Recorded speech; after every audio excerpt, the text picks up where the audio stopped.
Kaya huwag kayong matakot sa mga tao, sapagkat walang natatagong hindi malalantad at walang lihim na hindi mabubunyag. Ang mga bagay na sa inyo ko lang sinasabi ay sabihin ninyo sa lahat, at ang mga ibinubulong ko sa inyo ay ipamalita ninyo sa mga tao. Huwag kayong matakot sa mga gustong pumatay sa inyo.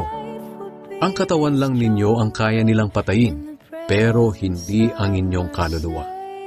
Sa halip, matakot kayo sa Diyos na siyang may kakayahang puksain ang katawan at kaluluwa ninyo sa impyerno. Hindi ba't napakamura ng halaga ng 2 maya? Pero wala ni isa man sa kanila ang nahuhulog sa lupa nang hindi ayon sa kagustuhan ng inyong Ama. Mas lalo na kayo, maging ang bilang ng inyong mga buhok ay alam niya. Kaya huwag kayong matakot, dahil mas mahalaga kayo kaysa sa maraming maya.